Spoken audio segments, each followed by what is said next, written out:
A very good morning to you and welcome to the Midday News right here on 3FM 92.7. We come to you live from our studios here at Adisa Wikanda in Accra and our numerous affiliates across the country, also live on all our social media platforms on Facebook and on X. Coming up this afternoon, unemployed nurses left stranded as police order postponement of scheduled protests to demand immediate clearance and postings. Also, new survey finds alarming lead levels in certain consumables in parts of the country. Stay tuned for the details. Plus, police investigates viral video of Ariana Naomi, an American citizen alleged kidnapped and robbed by persons purported to be police officers.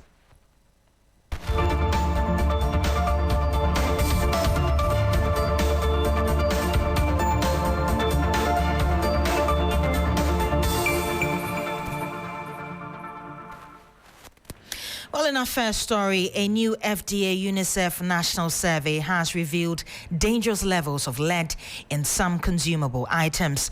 Well, the report points to a major safety gap in Ghana's food and cosmetic market, citing high lead and cadmium contamination in products such as coal, also known as kaji, turmeric, cereal mixes, all posing serious risks to child development and public health.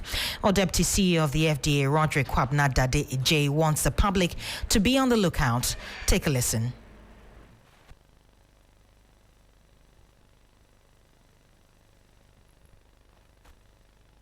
Heavy metals are, should I say, chemicals that when they get into us in small quantities, they can really have a terrible effect. It can be neurological, it can attack, it can cause cancer. It worries our children. What we say that they say, or the metal pots that we use, it's unfortunate you can't see with your eyes, but those that have been made with lead, you need to avoid. And that means that probably when you are buying, you should check with the people you are buying from that has lead been used. It might be a difficult answer to get, but if you could avoid it, why not leave it? Oh, let's now take you through the details of this alarming report. And we know now that in terms of lead poisoning, there are 16 major markets from 16 regions, and we have 16,191 samples taken from 5 items. Coal, also known as kaji. We start with that, and 77.97% failure rate for lead, especially in the Upper East and Eastern regions, recorded 100% failure.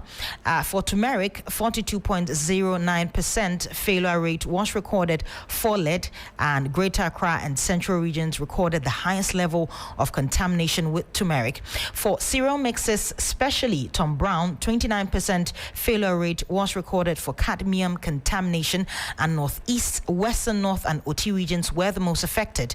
And bentonite clay, also known as ILO, which is something that a lot of people eat just raw like that, and for that 24.62% failure rate was recorded for lead, notably in Northeast and Greater Accra regions. And for skin lightening creams or lotions, there was 100% compliance with no mercury contamination detected. 55% of children out of 3,000 children under 5 years sampled had very high level of lead substance in them. And it's important to note that the report highlighted that unbranded products, particularly from open markets and retail shops, were the main sources of contamination.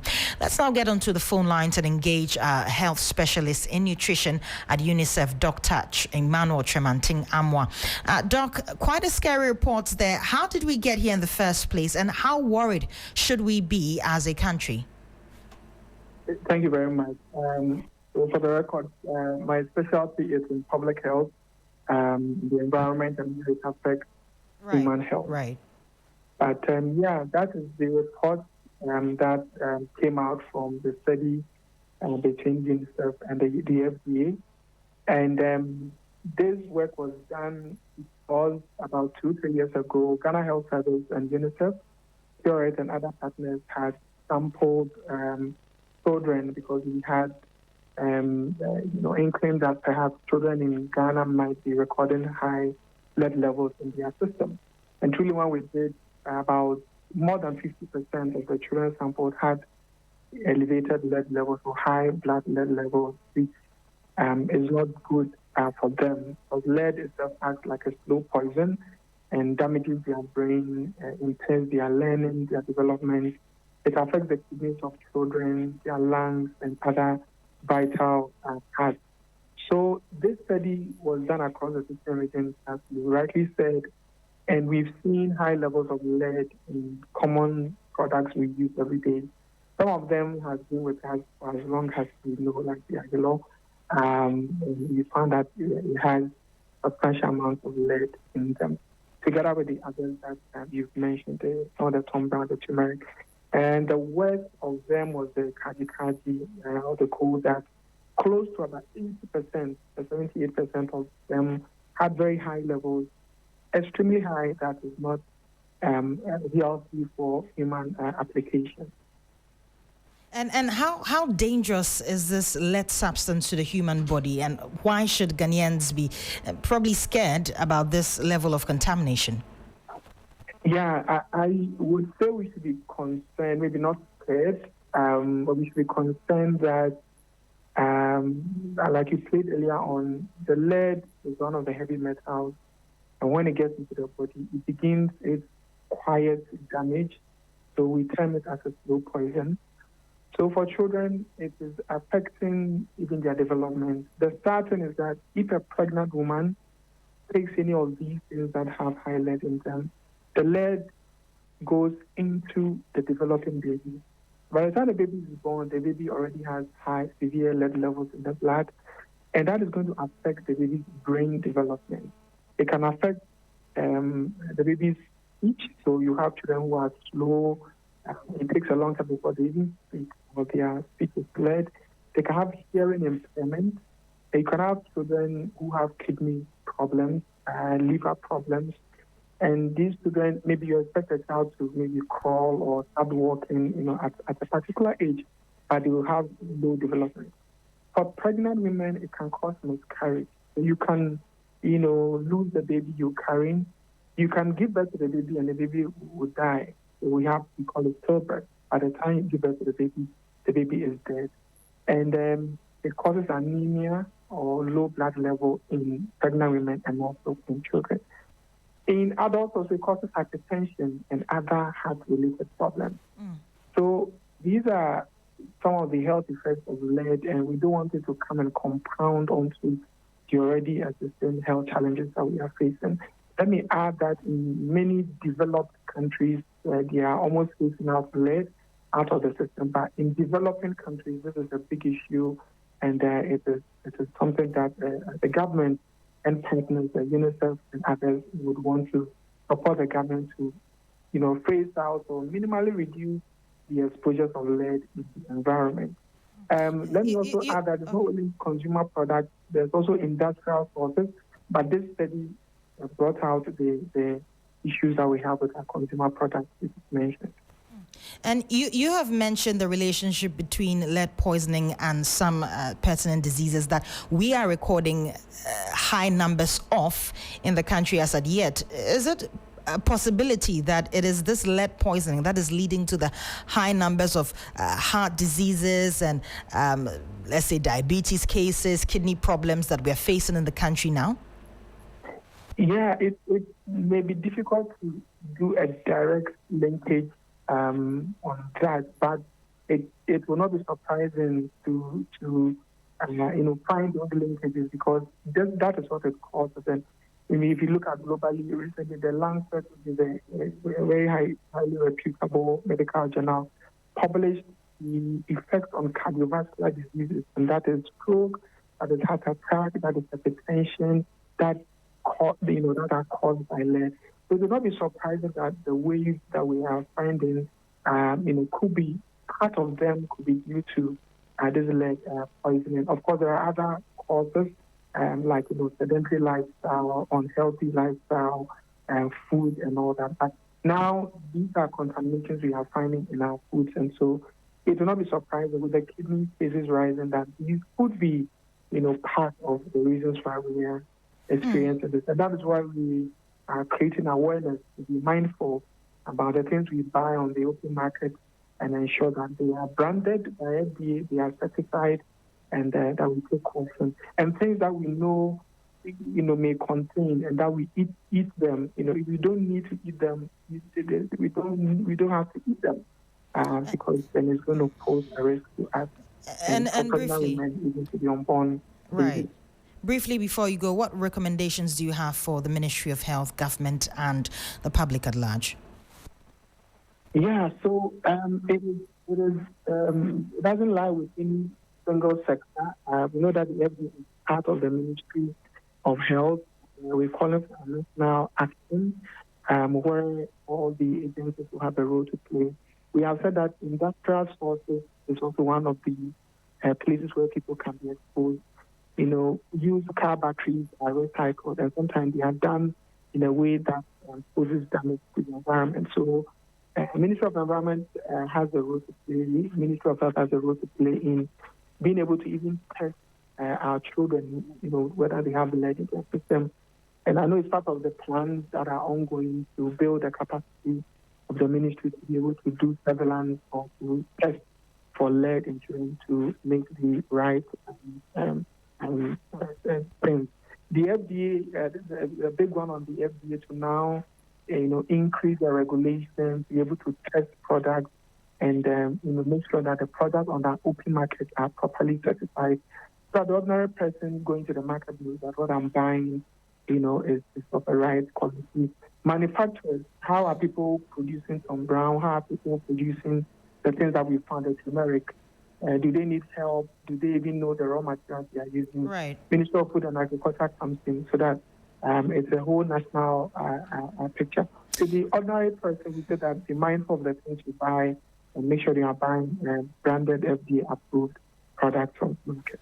Well, many thanks for your time, Emmanuel. Dr. Emmanuel Tremanting is a health specialist at UNICEF. He has been joining us with more details on the alarming report on lead poisoning. So if you're someone who frequently enjoys Tom Brown and Ailo, Kaji, you need to be a bit more careful now.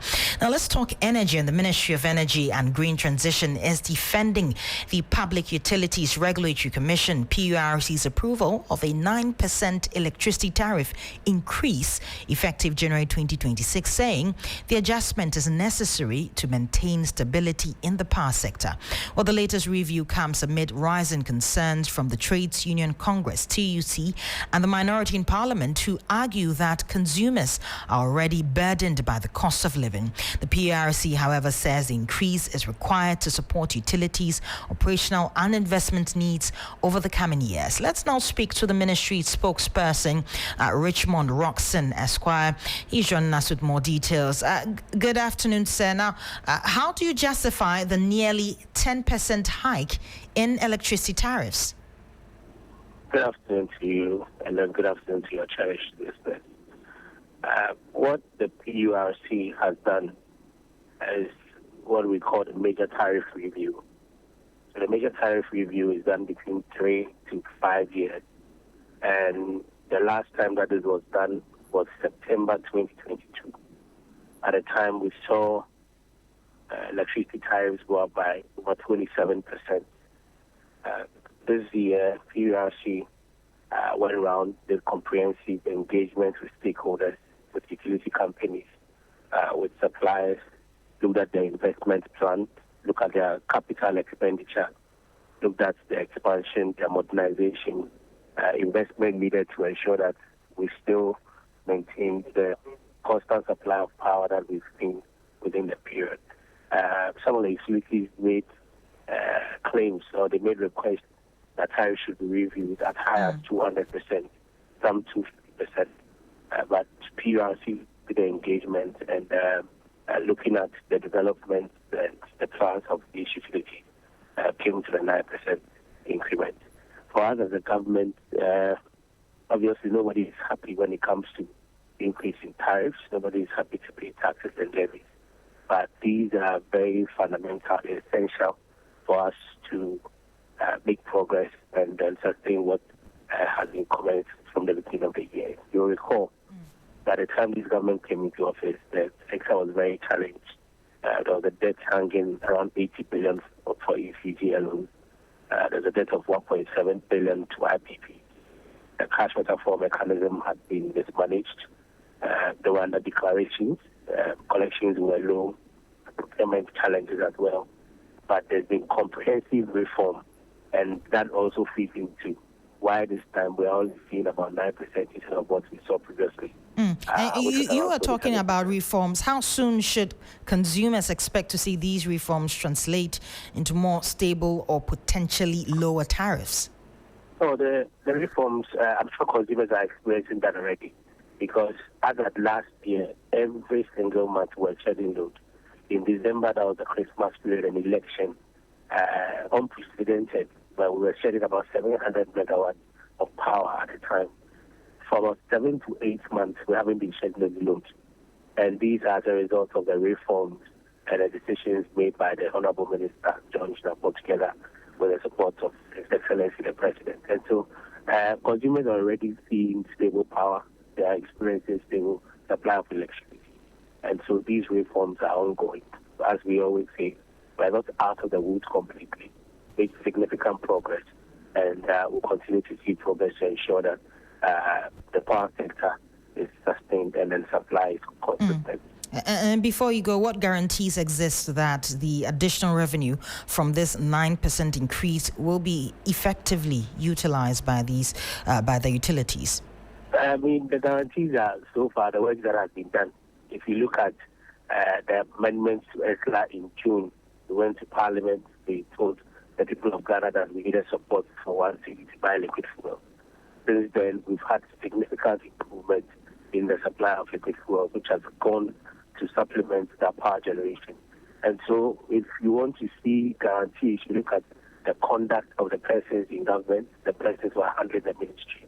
And I'm sure that so far you would agree with me that they've kept their word, that everything they said they would do, they've done. And we're seeing significant reforms and improvements in the energy sector. Well, many thanks for your time. I've been speaking to the ministry's spokesperson, Richmond Roxon. He's been giving us all the details as regards to the latest we're hearing about an increase once again in electricity tariffs by 9%. Let's do some more stories now. The Police Criminal Investigative Department, CID, has launched a full-scale probe into a viral video in which an American woman, Ariana Naomi Maki, claims she was kidnapped and robbed by 5 masked men, she alleged were police officers on snap-check duty in Accra. Well, according to the CID, preliminary findings show that the video was recorded at a hotel in Accra where Miss Maki and 2 companions were lodging.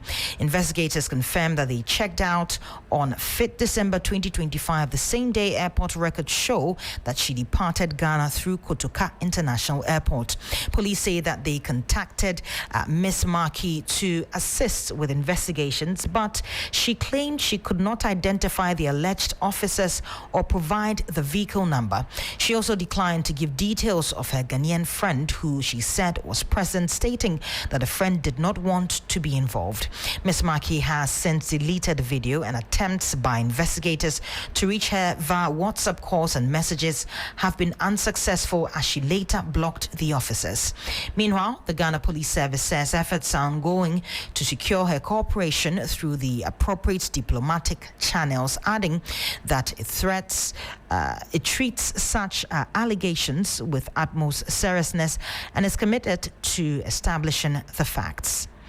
Now, away from that, imagine spending 320 cedis on lorry fare and during 14 long hours on bus to Accra, all because you want to stand with your fellow unemployed nurses and midwives to to demand one simple thing, a job. Now, this is the reality of Mumuni Basiru, an unemployed nurse who believed today would finally be the day their voices were heard.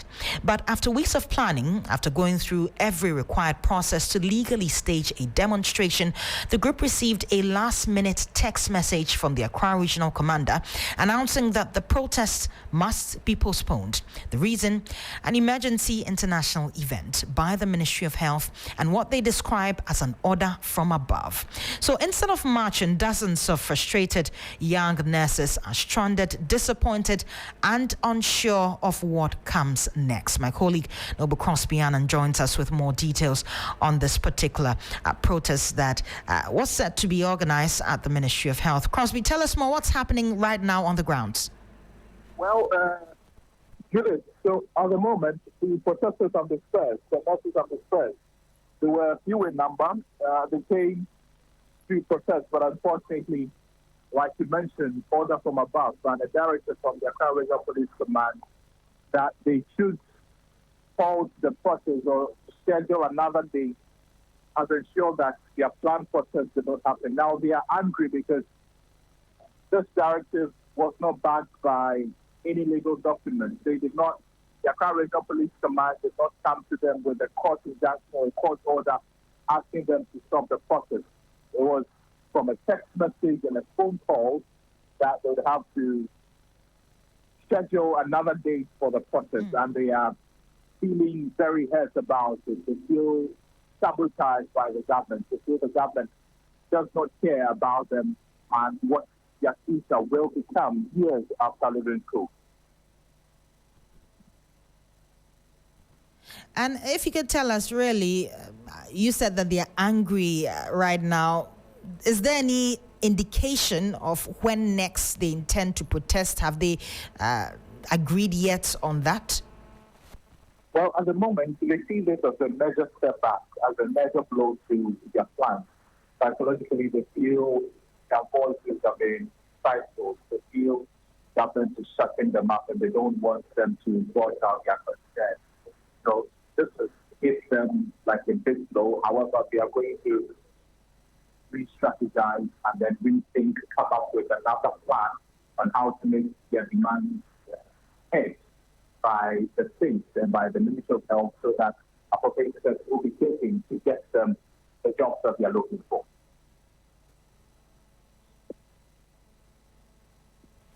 Well, let's take a listen to one sound from the protesters there. North, Wulensina number staff. So I took off. That was on 7th dawn. I was still on the car when I hear my phone that the demonstration won't be coming again. Only to know that there's a call from that same regional police commander that we should hold the demonstration today and set another date for it. That there will be a meeting, and the news is also reaching him from above. I didn't know what to say again because I checked my way from Tamale to here. It's not a small journey. Sitting inside a car for like more than 12 hours is not an easy distance. So only to be told that you are going back again without doing anything, disappointing. How much did you spend from Tamale to Accra? 320 cedis. So it means you would have to go back. I have to go back again. Same 320. 320 cedis. Since you're unemployed, how long have you been home? I've been in the house for 4 years. I completed 2021. So how did you come about or come by the 320 cedis as your...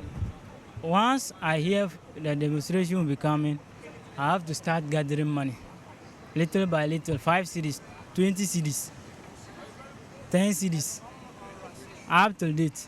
So at the moment, what are you going to do, knowing that the demonstration has been halted? We are all stranded because we have to go back again. When do you plan on going back? We don't know yet because no money to go back again. So where are you going to? We don't have anybody in Accra here. Yeah, so I wanted to ask where you're going to live, how you're going to fend for yourself in Accra. Unless I follow one of my friends to their house. those staying here. And living with someone or depending on someone is not easy. Even water to drink is not easy. Example like how I am unemployed. My colleague too is unemployed. He is also depending on someone. So how will it be if we are going to depend on one person?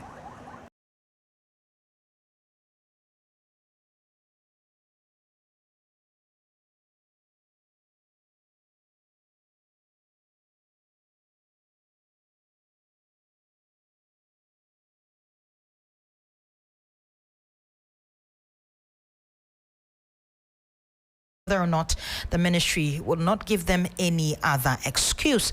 So some more stories, and then President John Dramani Mahama has announced plans to retool and modernize health facilities across the Ghana as part of Ghana's contribution to Africa's health transformation agenda. The initiative, he said, aligns with continental priorities and the Agenda 2063, Africa's new public health order.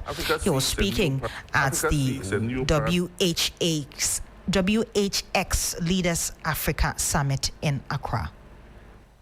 Africa sees a new paradigm of partnership, one that is defined not by dependency, but by co-investment, innovation, and shared values. So we call on vaccine manufacturers to partner with us to build African vaccine production hubs. We call on pharmaceutical companies to expand into biologics, generics, and essential medicine manufacturing in Africa. Diagnostics, innovators, biotech firms, and medical device producers to establish assembly plants, R&D centers, and fabrication facilities here in Africa. And DFIs, private equity firms, venture capital, and philanthropies to co-finance Africa's health industrialization. The conditions have never been more favorable. The African Continental Free Trade Area offers a unified market of about 1.3 billion. A growing innovation ecosystem is ready for acceleration. The African Medicines Agency is strengthening regulatory harmony. And most importantly, political will across the continent is very strong and aligned.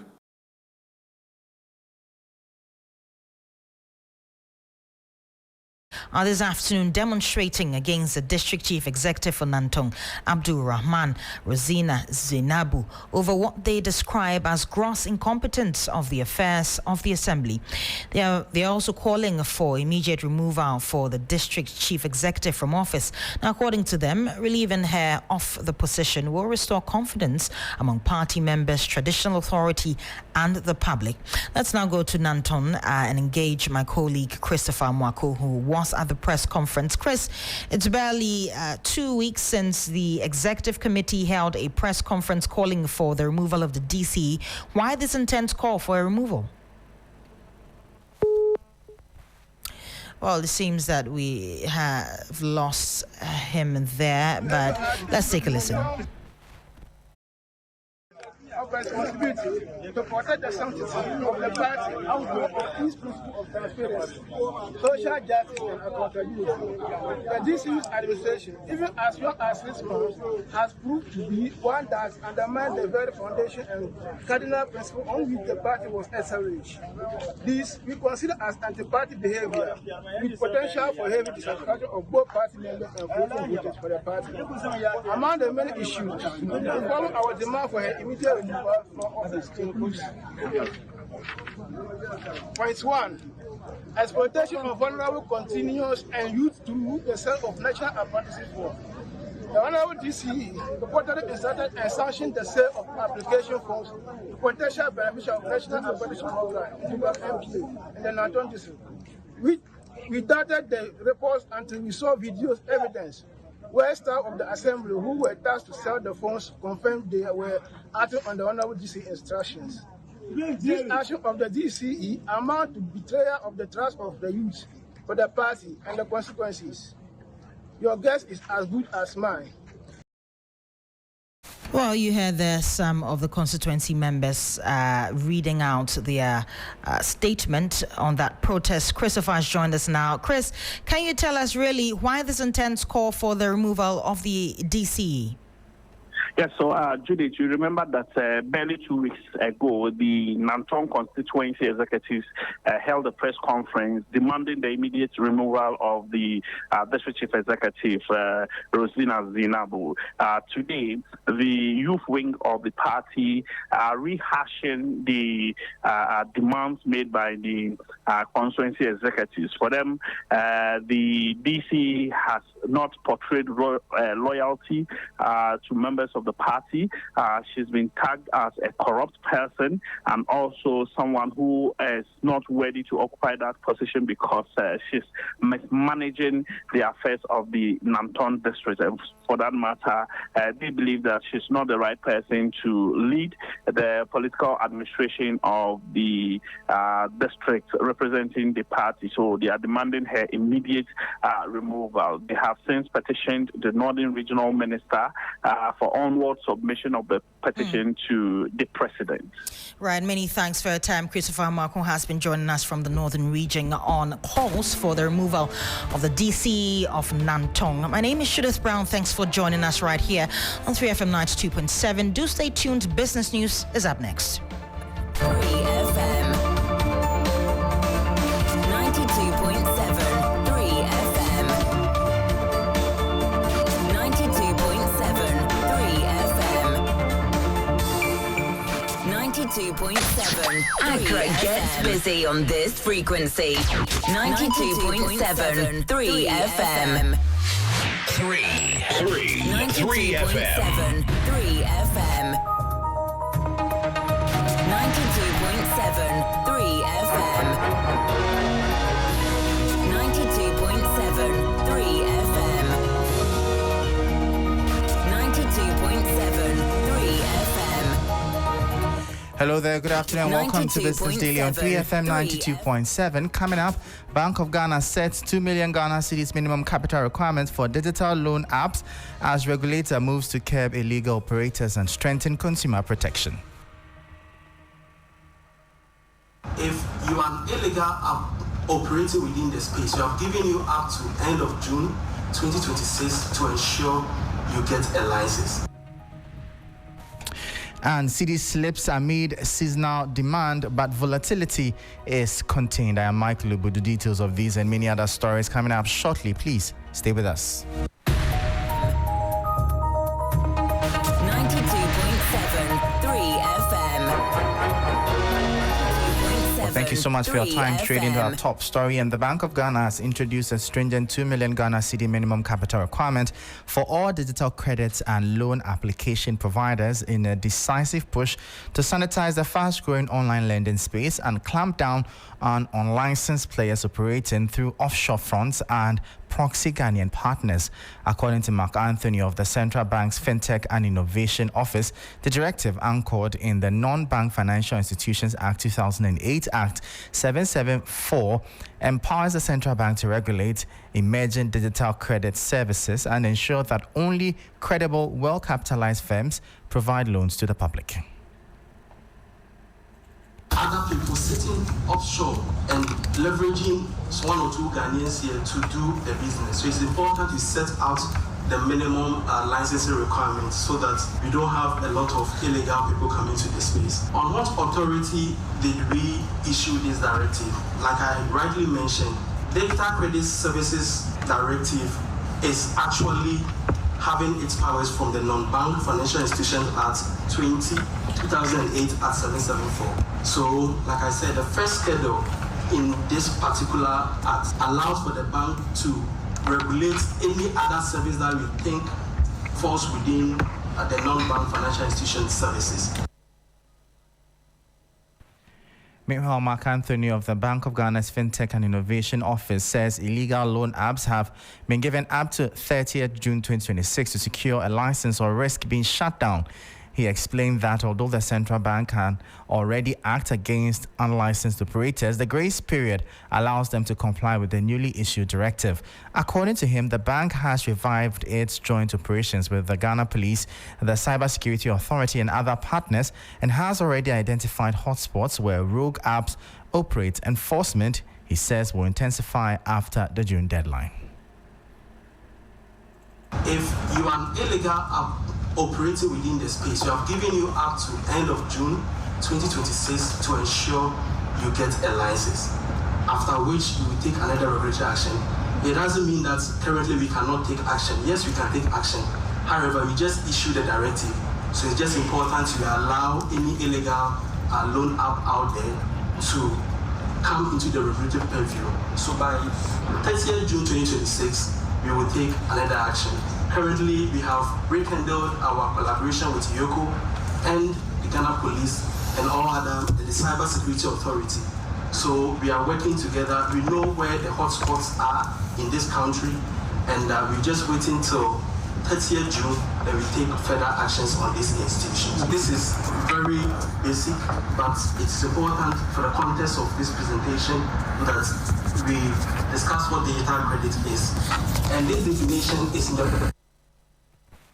That was Mark Anthony of the Bank of Ghana's FinTech and Innovation Office.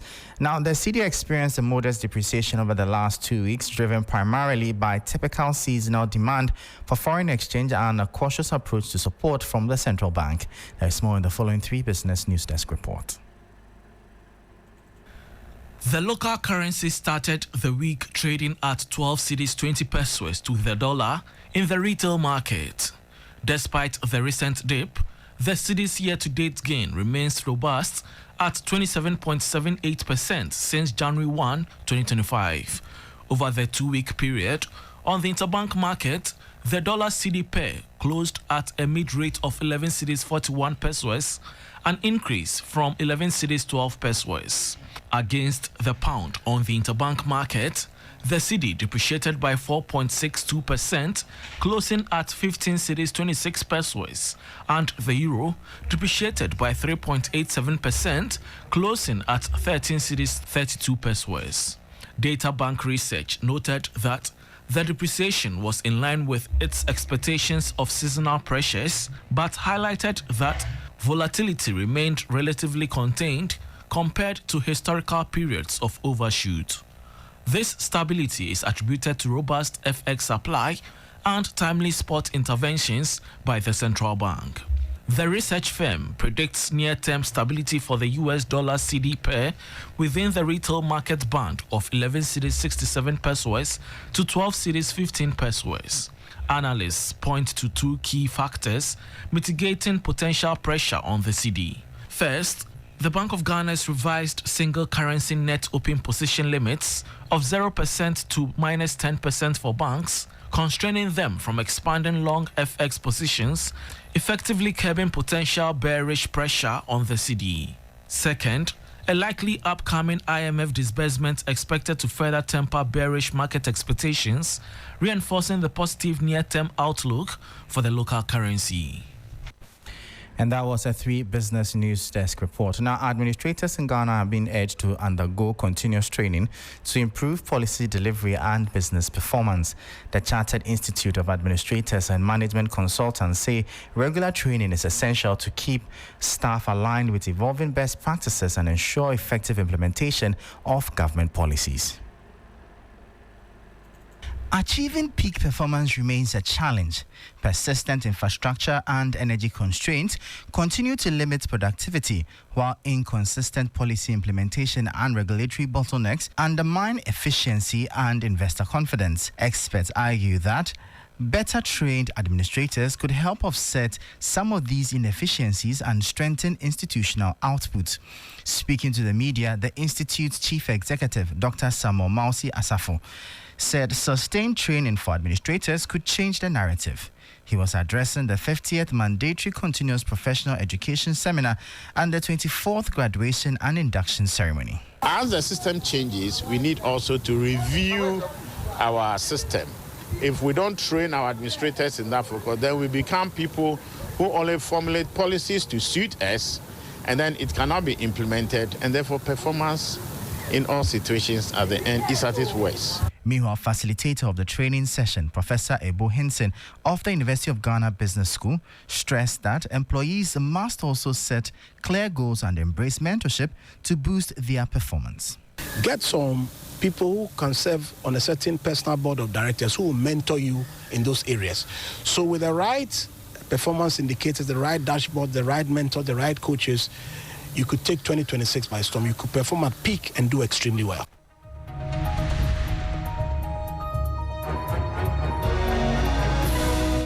And that was Professor Ebo Hinson, then bringing an end to Business Daily on 3FM 92.7. For more business stories, please check out our website as 3news.com/business. I am Michael Obodu. Thank you for listening. As always, please stay safe.